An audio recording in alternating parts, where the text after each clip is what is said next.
Hello students, welcome back to artistic biology. हमने start किया था क्लास 10 साइंस का चैप्टर ग्रेविटेशन। पार्ट 1 में हमने केपलर्स लॉ समझे थे और अब उन्हीं ऑब्जर्वेशन को यूज़ करके न्यूटन ने एक बहुत पावरफुल थ्योरी दी थी, उसे समझेंगे। Universal law of gravitation. Newton ने कहा कि यूनिवर्स की हर ऑब्जेक्ट, चाहे वो प्लैनेट हो, मून हो, स्टार हो या एक छोटा एप्पल, हर ऑब्जेक्ट दूसरी ऑब्जेक्ट को अट्रैक्ट करती है। मतलब अट्रैक्शन सिर्फ अर्थ तक लिमिटेड नहीं है, ग्रेविटी पूरे यूनिवर्स में एग्जिस्ट करती है।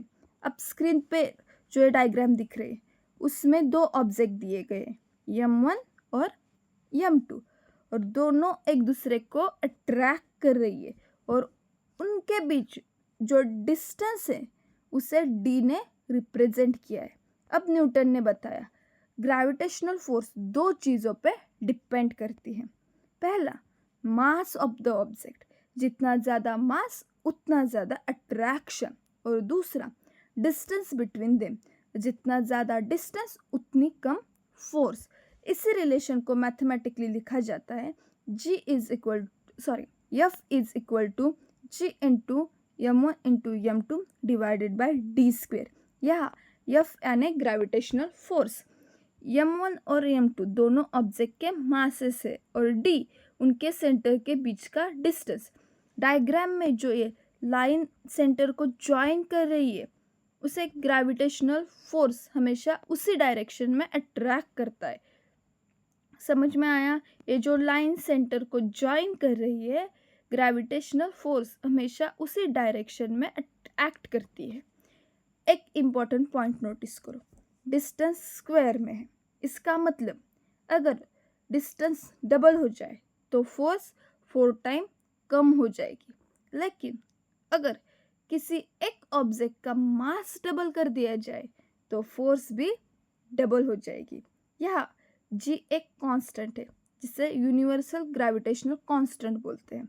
अगर बॉडी स्फेरिकल है तो डिस्टेंस सेंटर के बीच मेजर किया जाता है, और अगर बॉडीज इरेगुलर शेप की है तो डिस्टेंस सेंटर के मास के बीच लिया जाता है। और इसी ग्रेविटेशनल फोर्स की वजह से प्लैनेट सन के अराउंड रिवॉल्व करते हैं और ऑब्जेक्ट अर्थ की तरफ गिरते हैं। अभी वैल्यू ऑफ जी की बात करते हैं। स्क्रीन पर जो ए डायग्राम दिख रही है उसमें दो 1 kg मासेस को 1 मीटर डिस्टेंस पे रखा गया है।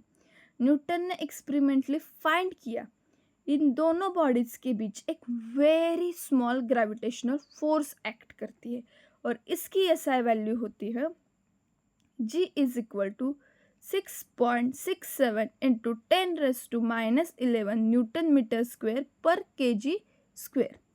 यह वैल्यू एक्चुअली क्या रिप्रेजेंट करती है? अगर दो ऑब्जेक्ट का मास 1 kg हो और उनके बीच डिस्टेंस 1 मीटर हो तो उनके बीच जो ग्रेविटेशनल फोर्स लगेगी उसकी एग्जैक्ट वैल्यू जी के इक्वल होती है। मतलब इन दोनों मास 1 kg के, उनका डिस्टेंस, उनके बीच का डिस्टेंस 1 मीटर है। अब इन दोनों ऑब्जेक्ट से जो ग्रेविटेशनल फोर्स एक्ट होगी वो एग्जैक्टली जी की वैल्यू होगी। अब स्लाइड के इम्पोर्टेंट ऑब्जर्वेशन को समझते हैं। ग्रेविटी डायरेक्टली मास पे डिपेंड करती है। मास ज़्यादा मतलब अट्रैक्शन ज़्यादा, और ग्रेविटी डिस्टेंस के स्क्वायर के इन्वर्सली प्रोपोर्शन करती है। मतलब डिस्टेंस बढ़ने पर फोर्स क्विकली डिक्रीज होती है। डायग्राम और फॉर्मूला दोनों को कनेक्ट करके याद रखना है। अब एक और important point, gravitational force mutual होती है। मतलब अर्थ एप्पल को अट्रैक्ट करती है तो एप्पल भी अर्थ को अट्रैक्ट करता है, बस डिफरेंस मास का होता है। और इसी ग्रेविटी की वजह से प्लैनेट्स ऑर्बिट में रहते हैं। मून ओशन में टाइट सेंटर करता है, सैटेलाइट अर्थ के अराउंड रिवॉल्व करते हैं, और हम अर्थ पे स्टेबली खड़े रह पाते हैं। समझ में आया? अभी next point, uniform circular motion and centripetal force. अब एक इम्पॉर्टेंट क्वेश्चन, प्लैनेट सन के अराउंड कंटिन्यूसली सर्कल में ही क्यों मूव करते हैं? स्क्रीन पर ये जो डायग्राम दिख रहा है उसमें सन सेंटर में है और प्लैनेट्स उसके अराउंड सर्कुलर ऑर्बिट में रिवॉल्व कर रहे हैं। और ऐसा इसलिए पॉसिबल होता है क्योंकि प्लैनेट्स पर कंटिन्यूअसली एक फोर्स सेंटर की तरफ से एक्ट करती है और इसी फोर्स को बोलते हैं सेंट्रीपिटल फोर्स। अगर ये फोर्स सडनली डिसअपियर हो जाए तो प्लैनेट सर्कुलर पाथ छोड़कर स्ट्रेट लाइन में मूव करने लगेंगे। अब ये फॉर्मूला देखो, F is equal to m1 into v square divided by r। यहाँ m यानी कि object of a mass, m यानी कि object of a mass, v यानी उसकी स्पीड और r यानी ऑर्बिट का रेडियस। डायग्राम में r सन और प्लैनेट के बीच का डिस्टेंस शो करता है। प्लैनेट के केस में सन की ग्रेविटेशनल फोर्स ही सेंट्रीपिटल फोर्स का काम करती है। अब स्पीड को पीरियड ऑफ रिवॉल्यूशन के टर्म में लिखते हैं। एक कंप्लीट रिवॉल्यूशन में प्लैनेट को टोटल डिस्टेंस ट्रैवल करता है सरकमफरेंस ऑफ ऑर्बिट, इसलिए स्पीड होगी v is equal to 2πr divided by t।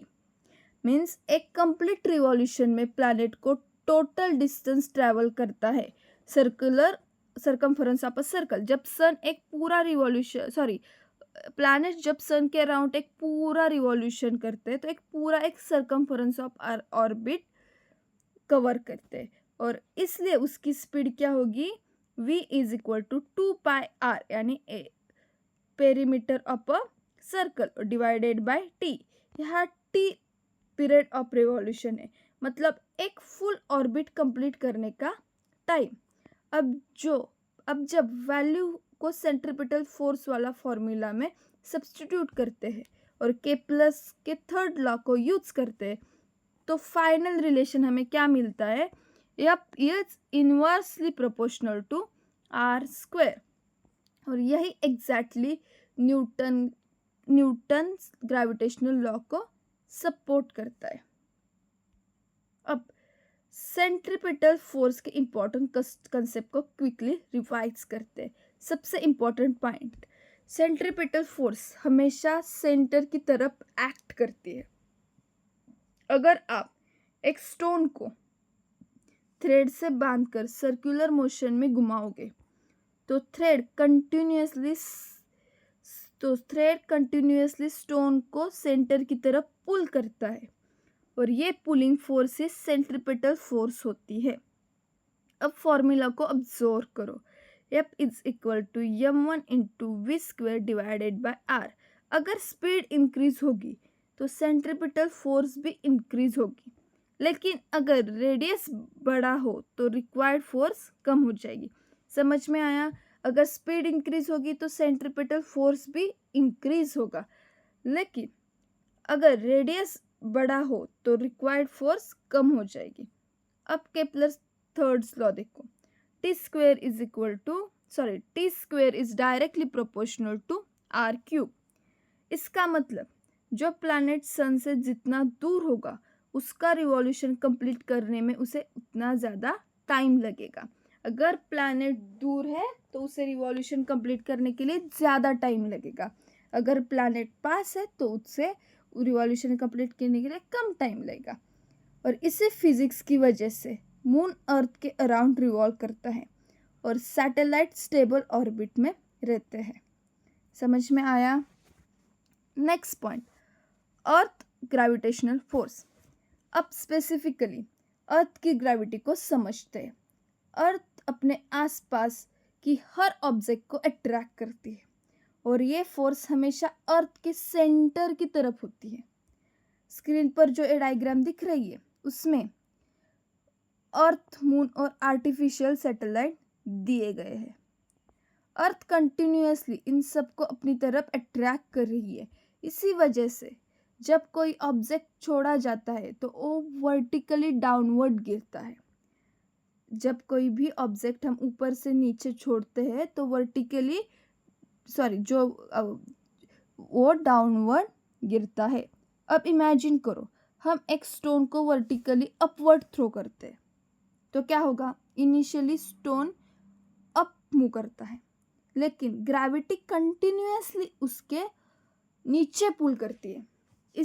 इसलिए उसकी स्पीड धीरे धीरे कम होती है और एक पॉइंट पर वेलोसिटी 0 हो जाए उसके बाद स्टोन वापस नीचे गिरना स्टार्ट करता है। मतलब अभी हमने एक स्टोन लिया, उसे अपवर्ड डायरेक्शन में ऊपर फेंका तो क्या होगा?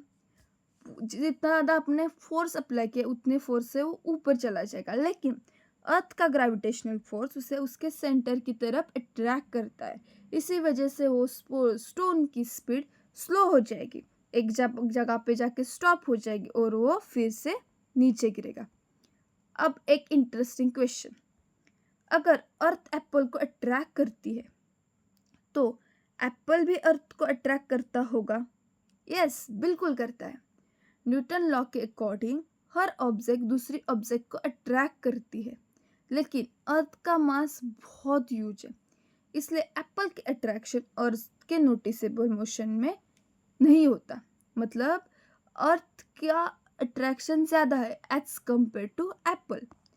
अब मून और आर्टिफिशियल सैटेलाइट को देखो, अर्थ की ग्रेविटी उन्हें कंटिन्यूअसली अट्रैक्ट करती है, फिर भी वो अर्थ पर गिरते क्यों नहीं? बिकॉज उनके पास फॉरवर्ड वेलोसिटी होती है और ये वेलोसिटी अर्थ की ग्रेविटी को टुगेदर मिला के उनको ऑर्बिट में मेंटेन करती है। मतलब अर्थ के पास क्या है? ग्रेविटी, और इन सैटेलाइट्स के पास होती है एक फॉरवर्ड वेलोसिटी, और ये वेलोसिटी और अर्थ की ग्रेविटी टुगेदर मिलकर उनको ऑर्बिट में मेंटेन करती है। अगर ये फॉरवर्ड वेलोसिटी ना हो तो मून और सैटेलाइट भी अर्थ पर गिर जाएंगे, और इसी ग्रेविटेशनल फोर्स की वजह से communication satellite, GPS system, weather forecasting system और अदर सिस्टम का ऑर्बिट में घूमना पॉसिबल हो पाता है। सो आई होप स्टूडेंट्स आपको आज का वीडियो पसंद आया हो।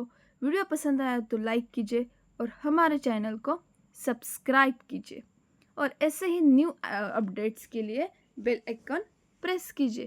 Thanks for watching.